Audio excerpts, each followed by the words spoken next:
Então, Daniel a gente viu, tá, que se refere a um período do cativeiro de Judá, de Yehudá, mas ele foi escrito posteriormente. Tá? Daniel é uma típica Megilá judaica. Tá? Embora ele não seja chamado oficialmente de Megilá, é típico. Que era o quê? Pegar justamente eventos históricos e contar histórias com que pudessem, vamos dizer assim, ter o pano de fundo histórico, mas pudessem ilustrar um ponto de vista, ilustrar uma preocupação, tá? Bom, então vamos lá. Primeira coisa, então, que a gente vai falar hoje aqui é sobre como é que a literatura judaica trata Daniel. E a literatura judaica não trata Daniel como um profeta, e sim como um vidente.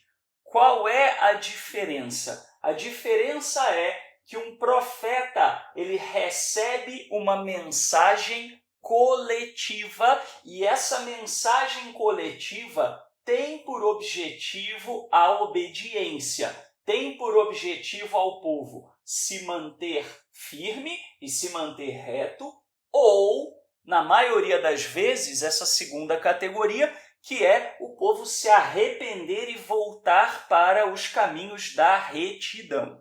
Bom, então, quando a gente olha para o Talmud Bavli, o Talmud babilônio, em Megilá 3b, nós temos: eu, Daniel, sozinho vi a visão, pois os homens que estavam comigo não viram a visão, mas um grande temor caiu sobre eles, e eles fugiram para se esconderem. Quem foram esses homens? Rabi Irmiyahu, Jeremias, ou alguns dizem Rabi Hia ben Abba, disse: eles foram Asgeu, Zacarias e Malaquias. Eles eram superiores a ele e ele era superior a eles. Só que isso aqui é alegórico, tá, pessoal? Não era literalmente Ageu, Zacarias e Malaquias. Eles eram superiores a ele porque eles eram profetas e ele não era profeta. Ele era superior a eles porque ele viu e eles não viram. Então, assim, essa passagem do Talmud ela é interessante porque ela mostra o quê? Que não é que Daniel não seja importante, mas sim não é profecia.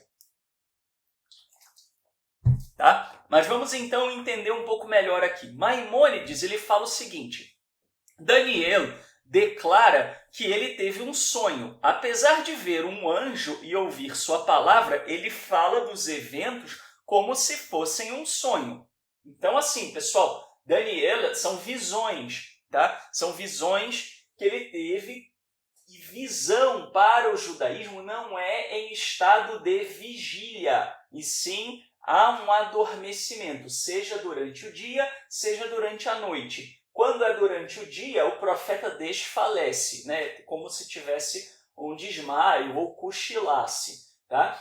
Se é à noite, é mais comum ser referido como sonho. Tá? Mas essencialmente é a mesma coisa. Tá? Todas as visões espirituais ocorrem por meio de sonhos. Tá? Por meio de sonhos diurnos ou noturnos. E isso é muito importante porque talvez alguns de vocês aqui se sintam mal porque olham para a Bíblia e falam: caramba, né?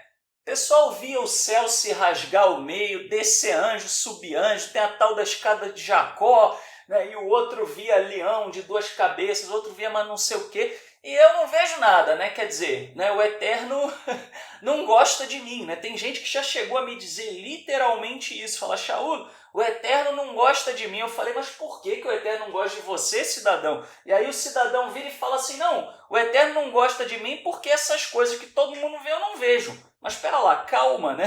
A coisa não é assim. Não era assim que ocorria. Não era assim que o Eterno mostrava. Não era você estar lá em vigília dirigindo o seu carro, o céu se abre e desce um anjo. Até porque se isso acontecesse, você ia ficar apavorado e ia bater o carro. É ou não é? Fala a verdade para mim. Você não ia bater o carro? Eu ia bater o carro. Imagina, tô lá dirigindo, de repente desce um anjo, rasga o céu, desce o anjo na minha frente. Eu vou bater o carro, né? Então, não é assim. Até porque, pessoal, existe uma diferença muito grande. Por exemplo, eu estava conversando com uma pessoa essa semana e é uma pessoa que tem visões, tá?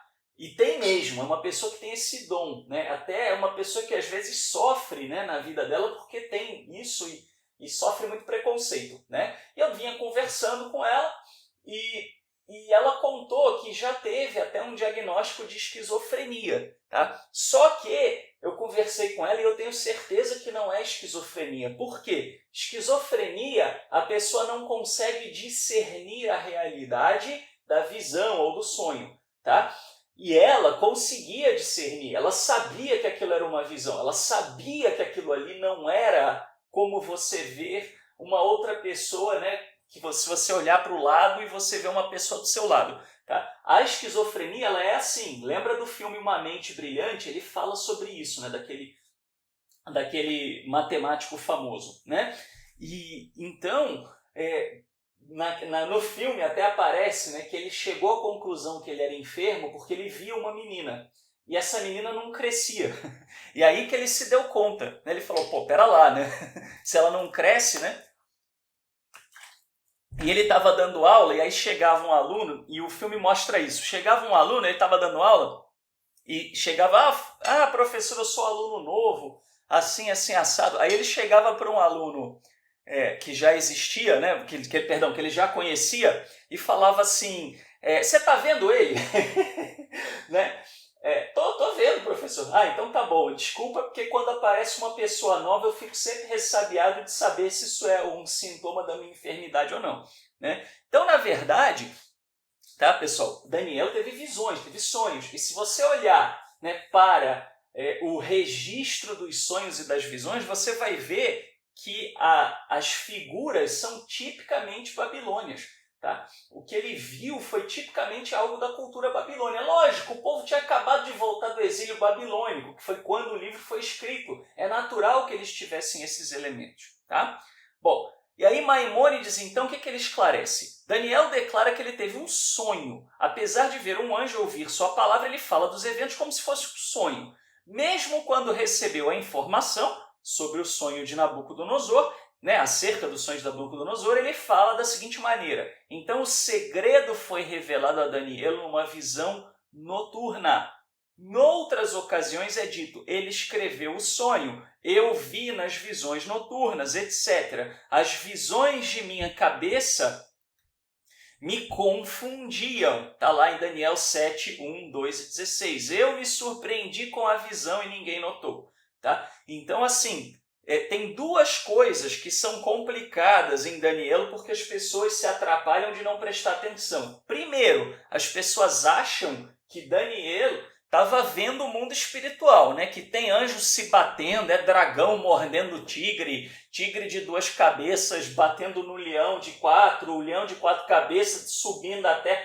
Não é nada disso, tá, pessoal? Não é que Daniel está vendo um mundo espiritual paralelo de duendes e fadas. Daniel teve um sonho, teve uma visão. Essas visões são figurativas e elas são explicadas sempre depois da visão. O problema é que a pessoa lê até a visão, aí terminou a visão, a pessoa para de ler. Aí não vê a explicação, porque todas as visões de Daniel são explicadas. Todas, tá?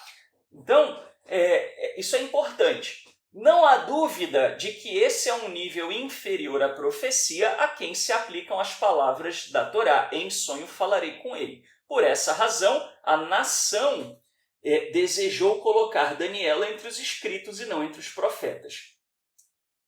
Demonstrarei, portanto, a vocês que a profecia revelada a Daniel e Salomão, apesar de terem visto um anjo no sonho, não era considerada por eles como profecia perfeita, mas sim como um sonho contendo informação correta. O que ele está querendo dizer? Que Daniel era como nós. Você tem sonhos, eu tenho sonhos. E frequentemente os sonhos que nós temos são coisas que a gente tem na intuição da gente de realidade sublime. É como se o Eterno fosse uma rádio, né? Assim, essa rádio está transmitindo a programação o tempo todo. Quando você está usando o seu CD player, você então não está ouvindo a rádio. Agora, quando você desliga o CD player e liga lá o rádio na FM não sei o quê, você vai escutar a música do rádio. Tá? Então assim, imagine que o mundo espiritual e o eterno é como uma rádio que está lá 24 horas transmitindo. Por quê? Porque o eterno não está sujeito ao tempo.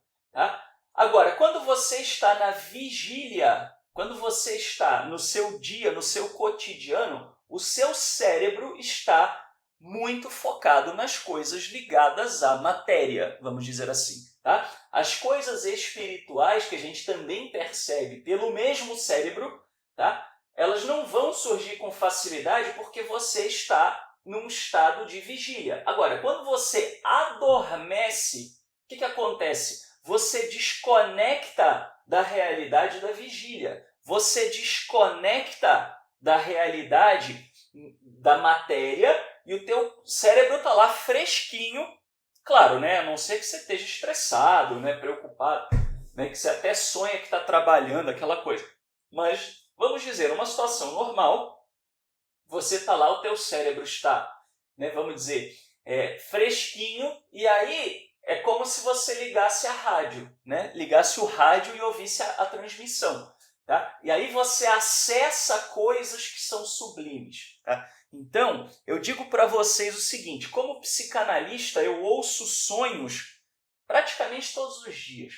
Tá? E eu vou dizer uma coisa para vocês, quanto mais sonhos eu escuto, mais certeza eu tenho de que os sonhos são veículos através dos quais a gente se conecta com uma realidade mais, vamos dizer assim, mais sublime, mais espiritual. Por que eu digo isso, pessoal? Porque é uma coisa muito interessante. O Jung fala do inconsciente coletivo. Né? O inconsciente coletivo do Jung, citado aqui pelo Bruno, o que significa? Significa o seguinte, o Jung, né, foi o Carl Gustav Jung, que foi foi um discípulo de Freud, que depois discordou do Freud e fundou a própria linha terapêutica dele. Mas ele, num dado momento, ele olha e fala assim, não, pera lá, eu tenho um monte de paciente que está sonhando com guerra, né? E aí ele vê que estourou a Segunda Guerra Mundial. Só que os pacientes dele já começaram a perceber isso antes. Aí o Jung pegava, por exemplo, olhava para um achado arqueológico de uma dada região, né, vamos dizer, na Polinésia. E aí ele olhava e via vamos dizer, uma figura de uma mulher com seios avolumados e um quadril avolumado. Aí olhava lá uma ruína inca, né, e achava uma imagem parecida do meio dos incas. Aí ele falava assim, mas pera lá, como é que o polinésio está falando a mesma coisa que o inca? Né? Como é que uma imagem, uma figura que está lá na Polinésia, uma figura inca, estão, né, na mesma, vamos dizer, na mesma sintonia se os povos não tinham internet, não se comunicavam. E aí ele teorizou sobre isso que a gente chama de inconsciente coletivo. Então ele acreditava que havia uma somatória de inconscientes da humanidade e que essa inconsciência coletiva seria capaz de transmitir informações. E por isso ele usou esse conceito, por exemplo, para compreender sonhos de crianças pequenas, porque às vezes as crianças pequenas traziam sonhos com figuras e coisas que não eram da realidade da criança, tá? Mas que eram do inconsciente coletivo da humanidade. Isso que o Jung chamou de inconsciente coletivo, na minha humilde opinião, é uma realidade espiritual. É porque a gente está acostumado a dividir, né? Não, daqui para frente é espiritual, daqui para trás é carnal. E não é assim, né? Você é misturado, tá? Igual quando vem um paciente me falar que está com gastrite nervosa. Tá bom, tá com gastrite nervosa. Legal, vamos trabalhar o emocional, vamos entender o que está acontecendo. Beleza? Beleza. Mas na hora em que o cidadão ficou nervoso, deu gastrite. E se ele não tratar a gastrite, se ele não tomar remédio para gastrite, pode ser de fundo nervoso, mas ele não vai melhorar, né? Ou vai virar uma úlcera estomacal. Então, independente de ser ou não psicológico, existe o componente físico. Por quê? Porque a gente separa simplesmente para poder trabalhar, porque o ser humano não consegue trabalhar tudo. Né? Eu não consigo ao mesmo tempo ser médico gastrointestinal e psicanalista. Né? Então, o que acontece? A gente olha para as coisas de maneira dividida, mas o ser humano é um todo, ele é um coletivo, ele não é uma coisa única. Tá? Então, Você também é psicanalista, Bruno? Que bacana, né? Mas eu creio nisso, né? Assim, o Freud também, ele foi até um certo tempo, um certo ponto, mas ele não era dogmático, né? Os freudianos são dogmáticos muitas vezes, os chamados ortodoxos, né? Mas o Freud era a antítese, né, da ortodoxia nos seus métodos, né?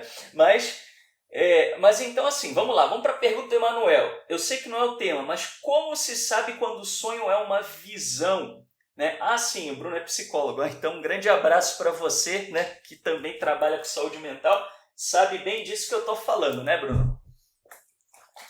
Então assim, pessoal, veja, o Emanuel perguntou o seguinte, como é que eu sei que o sonho é uma visão? Então, na minha opinião, Emanuel, o sonho ele é sempre uma visão. Agora, você precisa entender o que ele significa, tá? O que ele está te revelando. Porque muitas vezes tem coisa que você não sacou na vigia. Tá? Você não sacou porque o seu cérebro estava ocupado com outras coisas, mas o seu inconsciente sacou. E para mim o inconsciente é divino. Para mim o inconsciente, ele já fala do aspecto sublime do ser humano, que é a imagem e semelhança do Criador. Sabe por quê que eu digo isso? Porque é isso que nos diferencia dos animais. É a nossa capacidade de abstração, é a nossa capacidade de olhar para o céu e falar, não, pera lá, a noite sempre vem antes do dia, então se está de noite vai ter dia, né, logo depois. O animal não consegue olhar e entender as leis da física, não consegue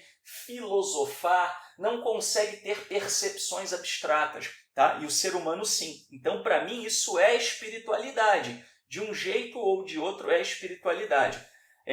Até mesmo o pesadelo, ou se não. Eu vou contar um caso para você, tá, Anderson?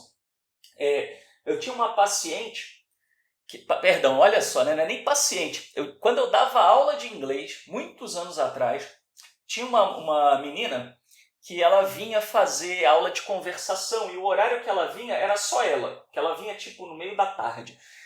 E ela então, a gente conversava muito, né, porque só estava ela na aula. E ela contou um caso que ela acordou numa noite, ela teve um pesadelo com o pai dela. E ela acordou no meio da noite, desesperada, aconteceu alguma coisa, eu sonhei com meu pai está em perigo, e ela infernizou a vida da família ali. E aí, os familiares, o que aconteceu? Naquela época não tinha ainda celular com muita facilidade, né? Então, estava começando a coisa de celular assim, ser mais popular no Brasil. E aí ela infernizou a vida da família e falou, alguma coisa aconteceu com meu pai. E eles então foram até o sítio, porque o pai dela estava num sítio sozinho. Quando chegaram lá, no sítio, o que tinha acontecido? Que essa moça relatou, né? Procuraram o pai dela, não encontraram. De repente, quando foram ver, né? Procura o pai daqui, procura o pai dali, o pai dela tinha entrado dentro da caixa d'água para ver ou aberto a caixa d'água para ver alguma coisa e caiu dentro da caixa d'água. E estava lá na caixa d'água. E ele ia morrer ali, porque ninguém ia nem ver que ele estava ali. E ela teve esse pesadelo e acordou, e a família, no meio da noite, foi para o sítio para ver o que estava acontecendo, porque tentaram ligar no telefone do sítio, ninguém conseguiu contato, ela estava desesperada e pegaram e foram, né? Então olha que coisa impressionante, tá? Então assim, eu creio que pesadelo também, né? Eu acho que é de um modo geral. A questão para mim não é se um sonho é espiritual, mas o que é que o sonho diz, né? Isso é o que me intriga, né?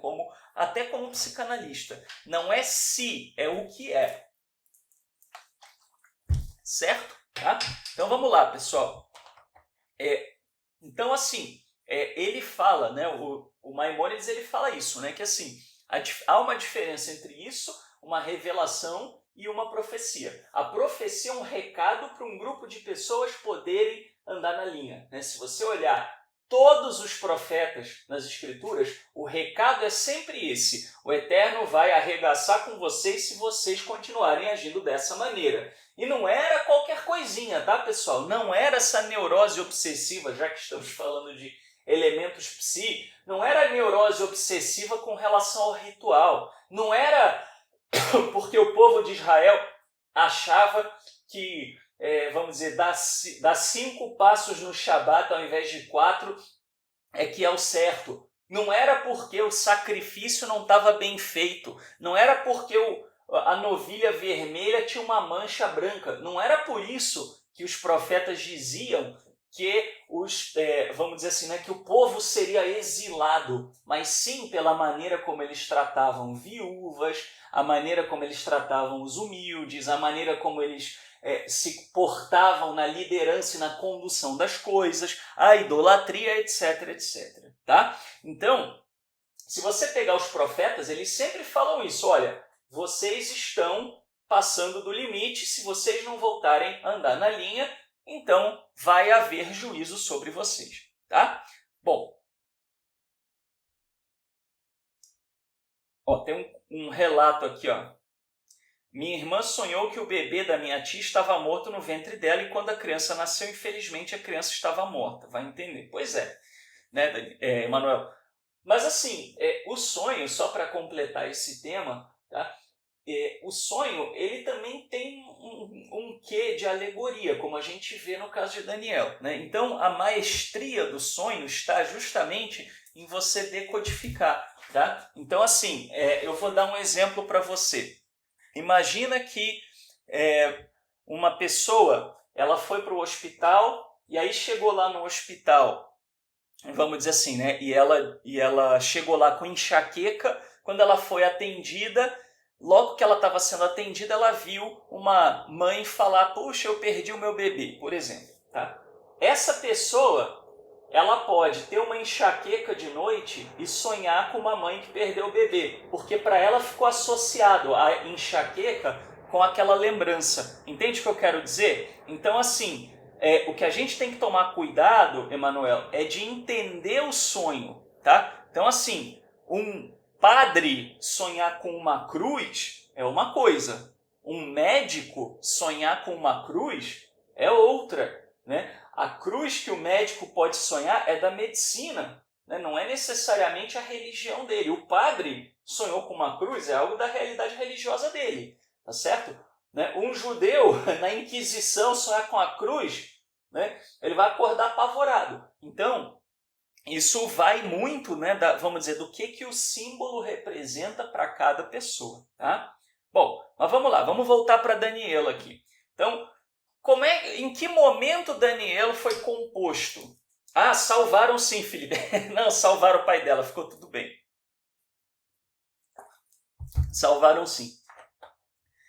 Momento da compilação. Então, em que momento o livro de Daniel foi montado? O livro nasceu da situação de conflito provocada sob a dominação dos Seleucidas por Antíoco, no seu empenho de fazer do seu reino uma grande unidade.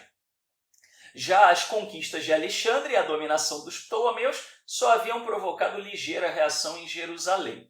Então, assim, a gente tem que lembrar, Alexandre o Grande, ele dominou os persas. Os persas, eles tinham dominado os babilônios, e os babilônios tinham subjugado Judá. Naquela época, Israel, reino do norte, as 10 tribos já não existiam mais, né? Ali enquanto uma unidade nacional. Você tinha ficado o reino do sul, os judeus, né? Aliás, muita gente acha que judeu significa da tribo de Judá, e não é do reino de Judá, é do reino do sul. Bom, então assim, só ficou o reino do sul, né? Por isso que ali judeu passou a ser usado meio como sinônimo para israelita.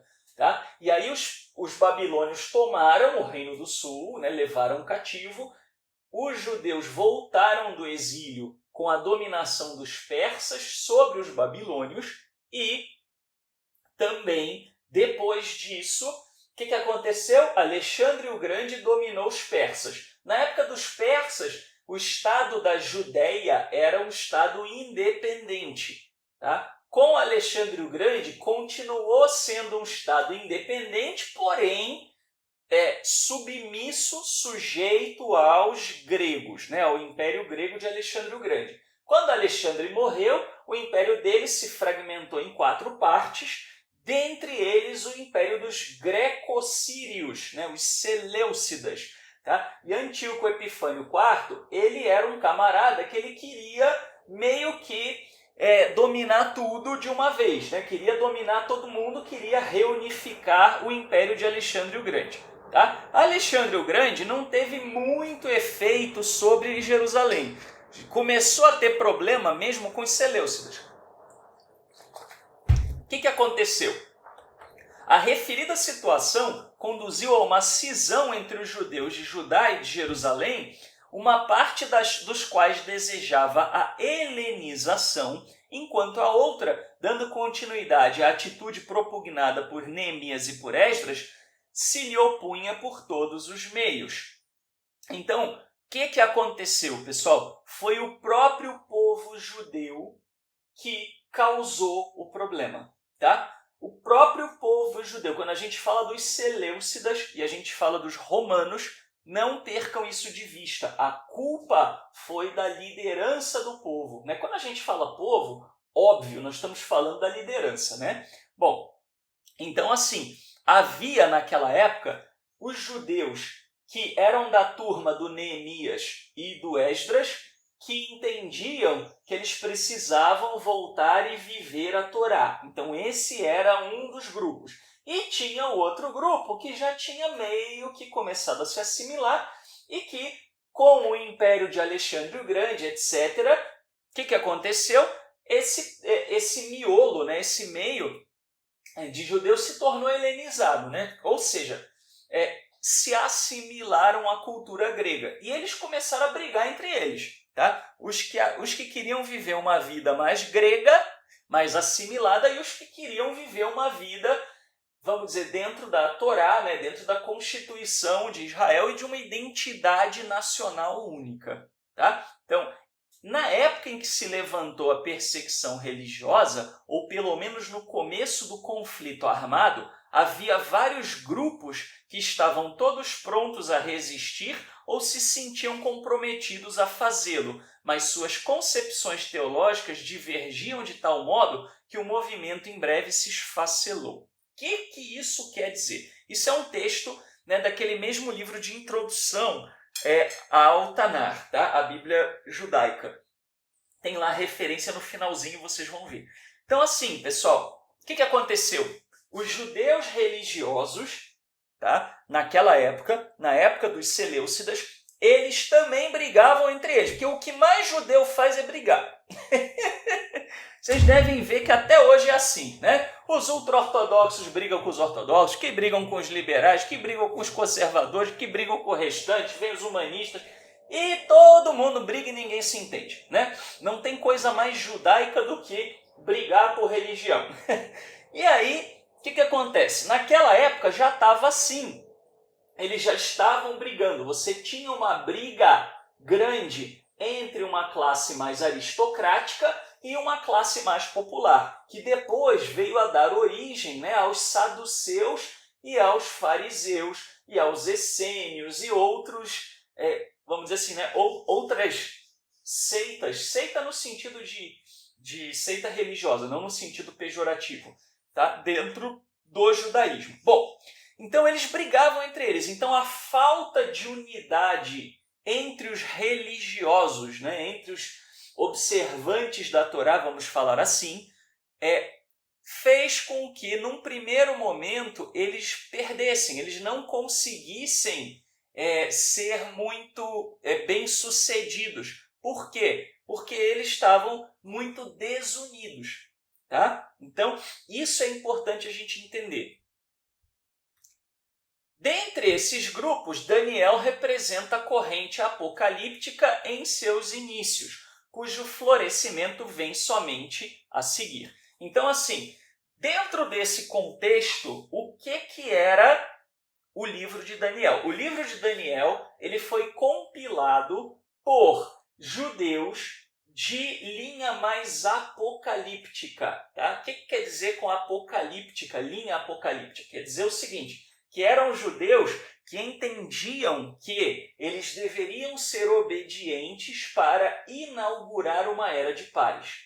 Tá? Porque você tinha judeu que era, vamos dizer assim, observante da Torá, que era religioso, mas que entendia que a solução era quebrar o pau. Que entendia que a solução era eles brigarem pela liberdade. E você tinha um grupo que é o grupo do pessoal que entendia que não, que se eles resistissem aos costumes vamos dizer, assimilatórios, que eles então seriam libertados. Tá? Você tem isso hoje em dia em Israel, e isso é um problema grave. Por exemplo, você tem lá o pessoal Haredi, né, que é o pessoal ultra-ortodoxo dentro de Israel, que não acredita que deva servir o exército israelense. E eles acham o quê? Que o negócio deles é orar, né? É rezar, e é rezar, é rezar, e rezando se resolve tudo. Tá? E, obviamente, isso gera revolta entre os israelenses, porque eles entendem que não é assim. Né? E, de fato, se você olhar para a Torá, né, a Torá ela não fala de uma atitude passiva, tá? Mas eles entendem que sim. Eles têm também esse problema que a Aruf colocou aqui, né, de não trabalhar, de ficar só estudando, parasitando a sociedade. Tudo bem, eles têm esse problema, mas aqui nós estamos falando de um outro problema, Aruf. É um segundo problema, que eles não servem ao exército. Tá? Então, o que acontece? O pessoal até brinca e chama, né? Porque tem lá lá em Israel tem o chamado domo de ferro, né? Que é a proteção contra os mísseis dos inimigos. Né? Então, vão lá os palestinos, né? Ou mesmo o Hezbollah, qualquer outro, e jogam um míssil para cima de Israel. Israel tem um sistema de defesa que vai lá e intercepta o míssil, explode o míssil no ar antes do míssil cair.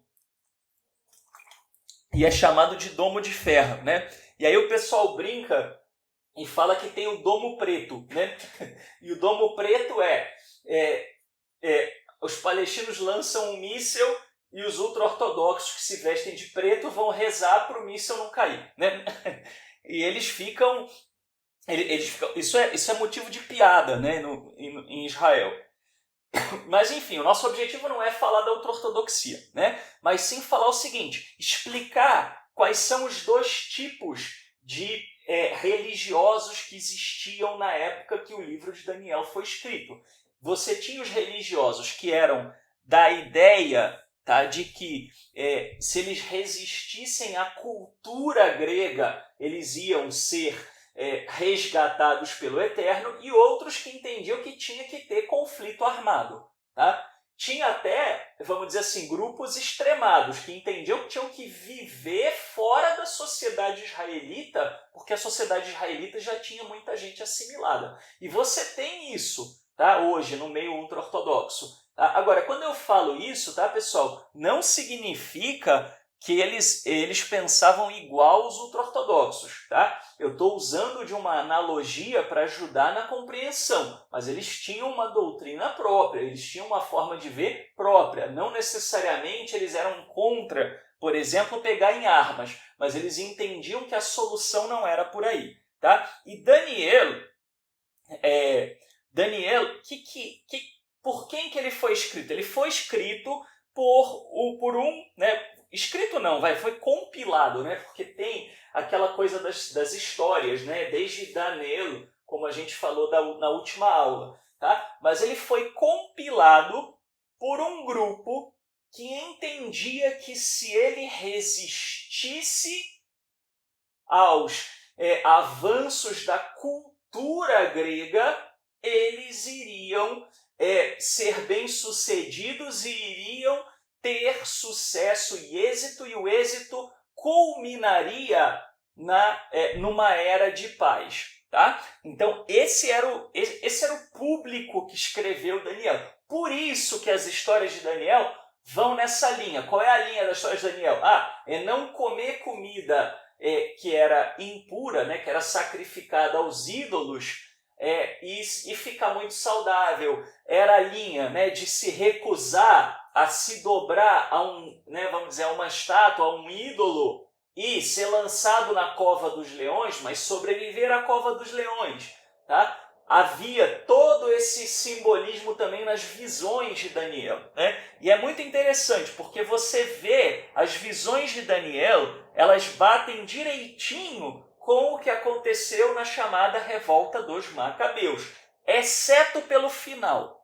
O final, a gente percebe que Daniel, a forma final do livro, foi composta antes do fim da guerra. Por quê? Porque ele falava sobre uma era de paz, né? Então, o autor do livro, né, o compilador, ele não tinha informação de que os macabeus tinham ganho a guerra, né?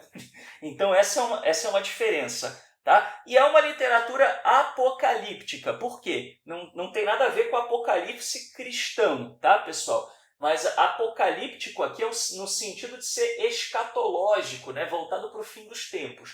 Tá? Então, é o único livro que mais explicitamente fala do fim dos tempos no Tanar. Tá? Esse livro pretende revelar o surgir e o decorrer das idades do mundo e comunicar os mistérios do final dos tempos. Tá? Partindo daí, o Apocalipse, né, aqui, volto a dizer, não está falando da literatura cristã, está falando de Daniel. Procura determinar não apenas o prazo do término, como também a posição do tempo presente. Tá? Quando você olha até para os profetas, para alguns dos profetas de Israel, o que você tem? Você tem esses seguintes temas aqui, né?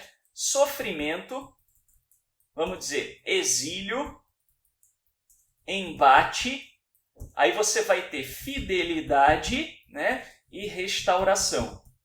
Tá? E aqui, em muitos casos, você depois vai ter um outro elemento que seria era de paz. Tá? Então, pessoal, às vezes eu falo e as pessoas, né, tem gente que acha que eu sou maluco, mas assim, você não tem no Tanar, você não tem profecia não cumprida. Como assim, Shaul? Tudo já se cumpriu? Sim, por quê? Porque as profecias, se você pegar todas as profecias do Tanar, elas se referem àquela época. Elas se referem a voltar do exílio. Elas se referem a vencer as nações que se levantaram contra Israel e causaram o exílio. Tá? Shaul, mas e isso aqui? E a Era de Paz? Então, aí é que está. Na realidade, a Era de Paz é uma expectativa do que vai vir. É uma expectativa do que vai acontecer, e está lá na Torá, no dia que Israel entrar na linha. Mas não é a profecia no sentido que as outras coisas são. Porque senão a gente teria que entender que as profecias falharam. Porque você teria que olhar e ver, né, que as profecias falavam do fim do cativeiro babilônio, do fim, né, da era de dominação e logo depois a era de paz, e isso não aconteceu. Né? Então, como é que a gente explica isso? Que na realidade a era de paz é a expectativa do que vai acontecer um dia. É um pouco diferente da profecia. Então, repara, eu não estou negando a era de paz. O que eu estou dizendo é que a era de paz, ela não é um discurso profético, no sentido, né, de ser algo que está ligado com as outras coisas. Tá? É mais ou menos como se os profetas estivessem lembrando Israel do que vai acontecer um dia, no momento em que Israel andar na linha. Tá? Então, isso é muito importante a gente ter em mente. Tá? Então, assim, Daniel ele vai falar da revolta dos macabeus e logo depois ele entra em Era de Paz. Né? Só que a Era de Paz não aconteceu. Então, e aí, como é que se explica isso? Que na realidade, volto a dizer, na realidade a Era de Paz é uma expectativa e é uma repetição do que diz a Torá. A Torá fala o quê? Você, quando for desobediente, o Eterno vai te exilar. Quando você for obediente, o Eterno vai te colocar de volta na terra. Tá? E o dia que a gente parar de ser desobediente, a gente vai parar de ser exilado. Perceberam? Entenderam a questão? Por que isso não é exatamente profecia? Quando a gente fala de profecia, a Babilônia vai vir, vai invadir, depois vai ser derrotada pelos persas e vocês vão voltar para casa. Isso é profecia. Agora, a Era de Paz, ela não pode ser uma profecia nesse sentido do termo, porque ela já tinha sido dada na Torá. Então Isaías não está falando nada de novo, Daniel não está falando nada de novo, Jeremias não está falando nada de novo, Ezequiel não está falando nada de novo. Percebem? Perceberam o que eu estou querendo dizer? Sim ou não? Todos entenderam ou não está muito claro? Se não estiver claro, eu explico de novo. Tá? Então, existe a Era de Paz? Existe, mas a gente classifica ela de uma maneira diferente. A gente classifica ela, como disse bem a Patrícia, como uma esperança, tá, futura, e não como parte daqueles acontecimentos proféticos ali que estão em ordem cronológica. Tá? E esse é o problema. Tá bom? Então, o que acontece? Ele determina o prazo do término da história e a posição do tempo presente. Se, de acordo com o 8:26, o fim parece estar situado em tempos longínquos, isto se deve ao fato de se apresentar a história retrospectivamente como um vaticínio, valendo até os dias do autor. Aquilo que parecia distante ao pretenso Daniel do exílio, no entretempo, tornara-se próximo. O que ele está querendo dizer? Ele está querendo dizer o seguinte, que o livro de Daniel ele é escrito como se o autor estivesse vivendo o fim da era da opressão. Tá? E, de fato, é isso que a gente vai ver que acontece.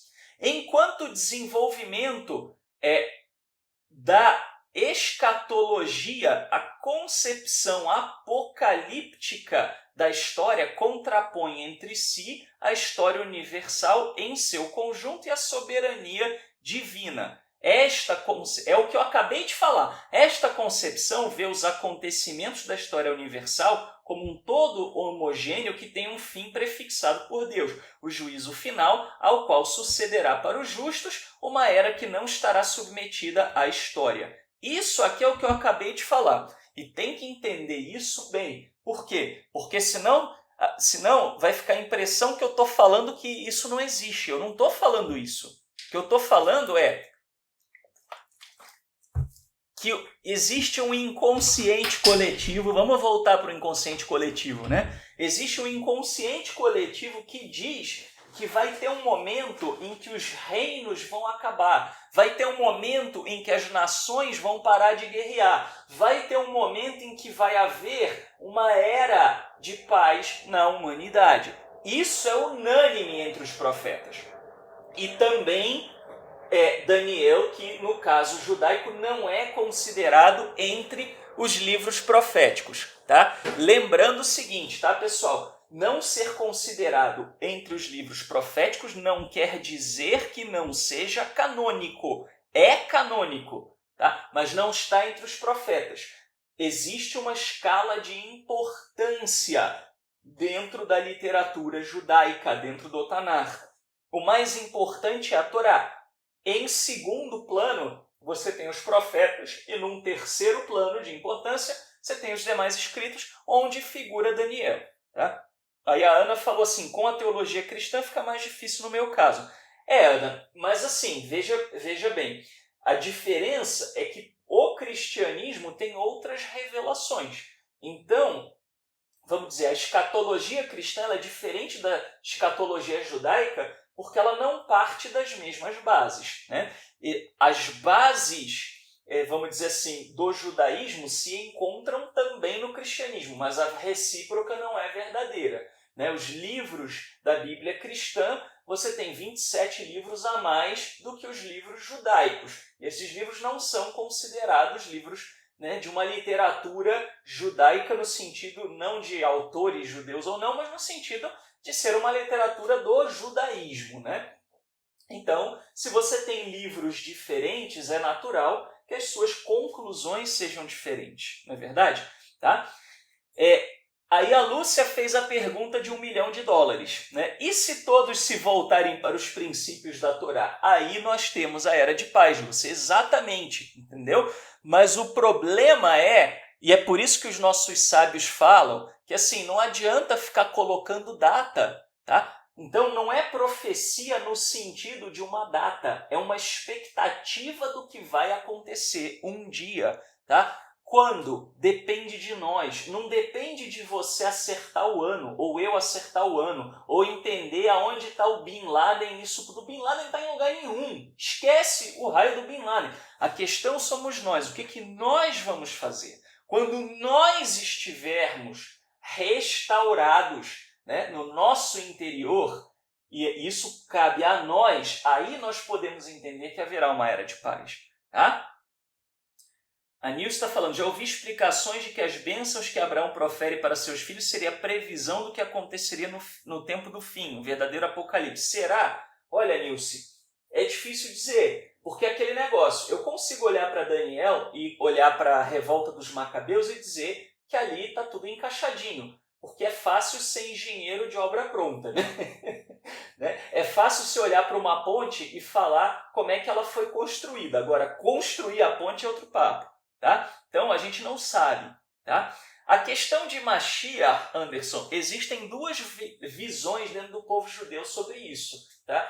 Existe uma visão de que, de fato, haverá um descendente da tribo de Judá, mais especificamente da linhagem do rei Davi, que literalmente governará Israel, vamos dizer assim, no tempo que inaugurará, né, essa época de paz. Ele será um ser humano comum, que casará, que pecará, que terá filho, como todos nós. Tá? Então essa é uma maneira de ver as coisas do ponto de vista judaico. Outras pessoas veem a coisa mais como sendo uma era, né? Como sendo simbólico de um governo futuro em Israel que seja voltado para, vamos dizer, os planos e preceitos do Criador. Esse segundo grupo vê as profecias dadas pelo Eterno para a casa de Davi como condicionais, ou seja, se vocês andarem na linha, sempre terá descendência. Se vocês não andarem na linha, não há aliança, não há pacto. Tá? Então, assim, na cultura semita, era muito raro você ter aliança incondicional. As alianças eram geralmente condicionais, tá? Então, essa é a questão do, vamos dizer assim, de Mashiach. E aí esse segundo grupo entende que Mashiach significa tá mais voltado para uma época do que necessariamente uma pessoa. Essa é a linha, vamos dizer assim, dos exegetas mais modernos. Tá? Os exegetas mais antigos não entendiam que Mashiach seria um descendente de Davi, literalmente falando, né? Será, não se ele será, e que governará sobre Israel. Minha concepção agora, né, seja o que for, a gente vai ver quando chegar. Né? Não existe, ao contrário do cristianismo, vamos dizer, uma expectativa de que você tenha, ou que eu tenho, que nós tenhamos que identificar quem é que é essa pessoa. Tá? Isso existe no cristianismo, no judaísmo não. Tanto que Maimônides ele fala assim, se surgir uma pessoa e cumprir isso, é Mashiach. Não cumpriu? Não é Mashiach. Simples assim. Tá? Bom, Bianchini está falando, Shaul, o livro de Daniel é profecia só para o judeu? Bianchini, não é profecia. Tá? O livro de Daniel não é profecia. Ele não é um livro profético. Tá? Bom, agora, a expectativa, né, vamos dizer, do autor de Daniel com relação a uma época de paz não é só para o judeu. Tá? É para os justos, de um modo geral. Tá? Que eu acho que é um pouco isso que você queria perguntar, né? Bom, vamos continuar aqui, vamos seguir. Até chegar a este ponto, a história se achará dividida pelas idades dos impérios que vão se sucedendo uns aos outros. A estátua feita de vários tipos de metais e que uma pedra despedaça representa a história universal contemplada como um todo, mas dividida ao mesmo tempo em diversas épocas. O livro de Daniel fala de que idades, pessoal? O livro de Daniel fala da Babilônia, fala da Pérsia, fala da Grécia, fala dos Seleucidas e fala da guerra com os Seleucidas. Ponto final. O livro de Daniel não vai além da revolta dos Macabeus. Tá? Qualquer acadêmico sério de qualquer religião vai dizer isso. Tá? Agora, lógico, as pessoas gostam de olhar para Daniel e enxergar torres gêmeas, enxergar, né, sei lá, o avião do Teori, né, assim, mas na verdade o livro de Daniel vai até a revolta dos Macabeus. Tá? A figura daquele, né, que faz uma aliança e que coloca uma abominação no templo é Antíoco Epifânio. Isso é dito explicitamente no livro de Macabeus, tá? Que não é um livro canônico, mas é um livro histórico. Ok? Então, o livro de Daniel vai até a revolta dos Macabeus. O livro de Daniel não fala nem do Império Romano, para vocês terem uma ideia. Tá? Não fala nem do Império Romano. Quem dirá de Bin Laden, né? Vamos lá. A gente vai ver isso, vai ficar mais claro quando a gente estiver ao longo aí do estudo, né? Tá? Então, ele fala isso aqui. Então, a estátua, pessoal, de Nabucodonosor são os impérios ali, tá? Até o final do tempo, ela será o único terreno em que o homem há de viver, carregado da herança do passado, rico em decisões em relação ao presente e pleno de responsabilidade a respeito do futuro. Então, o que ele está dizendo aqui? Ele está dizendo o seguinte, olha, que a realidade do ser humano, né, o que a gente está vivendo é basicamente isso aí, né? É a mudança de reinos. Partindo das conexões desses pontos de vista, o livro pretende fortalecer a paciência e o ânimo dos bons que sofrem sob a perseguição, incutindo-lhes esperança e exortando-os a permanecerem firmes na fé, como Daniel. Então, o que era Daniel? Daniel era um herói da fé. Tá? Então, Daniel é um exemplo. Daniel é um tipo literário. Daniel não é uma pessoa que existiu, literalmente falando. Até porque, como a gente viu, né, que está lá em Ezequiel, não fala Daniel, fala Danel. E Danel era uma figura mitológica na Suméria. Tá? Então a gente sabe disso. Isso não faz do livro de Daniel menos inspirado. O livro de Cantares é um poema e nem por isso é menos inspirado. Né? Inspirado no sentido de uma literatura sagrada. Tá? Bom, agora Daniel, o que ele é? Ele é o campeão da fé.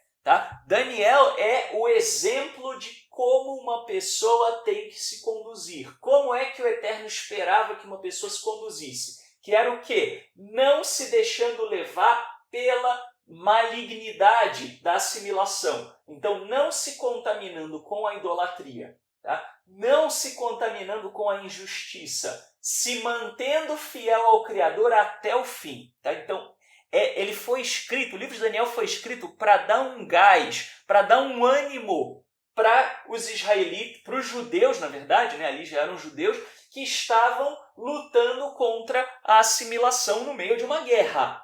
Tá? Então, pretende também dar-lhes a certeza de que o tempo do sofrimento haverá logo de passar, porque se aproxima o dia em que Deus porá um termo aos poderes deste mundo e dará início à sua eterna dominação. Então, aqui é a chamada Era de Paz. Tá? Então, isso aqui, pessoal, é a única coisa do livro de Daniel que não aconteceu ainda, tá? Que é a Era de Paz. Agora, o resto do livro de Daniel estava acontecendo naquela época. Tá? Vai até Antíoco Epifânio e a sua derrota. Tá? O resto, a Era de Paz, é aquela expectativa lá da Torá. Por isso que a gente não diz que é profecia. Tá? Já tinha essa expectativa da Era de Paz dos justos. Tá? Dentro deste contexto, o livro responde à questão de saber se os que tombaram na luta pela fé poderão ter parte na salvação escatológica e se todos os homens deverão comparecer perante o tribunal de Deus no juízo final. Cuidado, Anderson, cuidado com as palavras, olha só, né? O Anderson falou assim, quando Shaul disse que Daniel não era um livro de verdade, eu não disse isso, tá, Anderson? O que eu disse é que o livro de Daniel não é um relato histórico. É totalmente diferente, tá? É um livro verdadeiro. Daniel é inspirado. Eu acredito que Daniel é um livro sagrado. Eu não deixo de acreditar em Daniel. Eu acredito na autoridade dos sacerdotes e juízes do povo de Israel que selecionaram o livro de Daniel como literatura sagrada relevante. Tá? Agora, Daniel é uma Megilá, é uma história, é uma parábola narrada em cima de acontecimentos históricos. Tá? Daniel, quais são os livros que são assim? Daniel, Ruth, Esther e Cantares. Bom, Cantares é muito nítido, Cantares é bem poético. E Jó. Tá? Esses são os livros que a gente sabe que eles são histórias baseadas em acontecimentos históricos, tá? Na maioria das vezes. Bom, agora, então, o que o livro de Daniel vai falar no final? O livro de Daniel fala da ressurreição e fala do justo. Por quê? Porque essa era uma preocupação. As pessoas que tinham perdido os seus amigos e parentes na guerra, falam, poxa, meu parente foi morto porque ele tentou ser fiel ao Eterno. E isso, para você que está me ouvindo hoje, é muito nítido. Mas Israel precisou desenvolver esse conceito de que um livro, vamos dizer assim, de que o justo seria alguém que não deixaria de estar presente no mundo vindouro. Porque eles achavam, muitas vezes, que a obediência só garantia a vida na terra. Tá? Muitas vezes eles pensaram assim. Você tem lugares que falam disso, vamos dizer, já de um ponto de vista escatológico. Você tem até salmos que falam de ressurreição. Porém, é uma ideia que não veio imediatamente. Então, o livro de Daniel, ele pretende tranquilizar também o povo com a convicção e a certeza de que os justos serão exaltados e os iníquos serão vencidos. Tá? Então, o livro de Daniel, do ponto de vista escatológico, a gente vai terminar com isso, só para aguçar um pouquinho a curiosidade de vocês, ele fala de 3 categorias do que pode acontecer com o ser humano. Tá? Os justos ressuscitarão. Tá? Aí você vai ter os, vamos dizer assim, parcialmente iníquos, que também, mas serão envergonhados, tá? Mas não deixarão de ressuscitar. E aí você vai ter o terceiro grupo, que embora Daniel não fale muito, mas nos outros, vamos dizer assim, nos outros profetas, nos outros livros você vai ter que sofrerão a aniquilação. Tá? Ok? Então você tem essas 3 categorias aí. Tá? Isso a gente vai entender melhor, tá bom? Pessoal, então a aula sobre Daniel vai terminar aqui neste momento.